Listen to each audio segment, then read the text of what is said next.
Basically what they did was have people tick boxes in answer to a whole bunch of questions. Now, one question you could ask is, why a whole bunch of questions? The only one they were interested in was the one about the Tea Party, but it was buried in this sort of distracting list of other questions.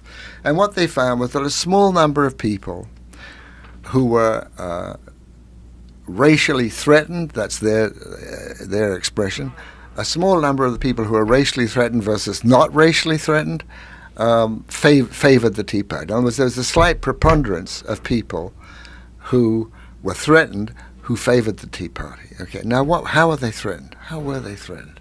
Well, they were threatened by being shown a picture of President Obama that had been artificially darkened. So the assumption was, not proof, the assumption was that if they saw a really dark President Obama, this would make them just leap into the arms of the Tea Party. What they found was that out of 255 people, 25 people said, yeah, we might be members of the Tea Party if they were shown the dark Obama, and 15 thought the other. So there's a difference of, 13 people out of 255 is the basis for their claim that racial threat, where was the threat, increases devotion to the Tea Party, and the Tea Party is therefore a racist organization. When you look at the study, I can't get into that now, I'll show you the pictures later.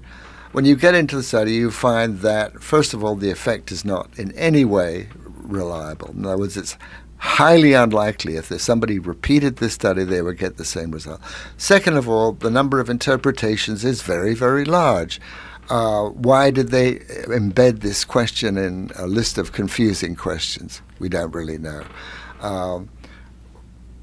What expectations did the subjects have? Well, the subjects were trolled from the internet. It turns out they used something called Mechanical Turk to get people to volunteer for this, and they used other internet access. So they didn't really know a whole lot about who these people were, and so on and so on. So the point is, the study, if you look at its assumptions, is simply baseless, that there's absolutely no reason to believe this. But it's presented as if racial threat, which was not actually measured, is a cause, which is not actually demonstrated, of the Tea Party, a racist organization, which is also not proved. So, I mean, the whole thing is simply playing to the audience. That's my impression anyway.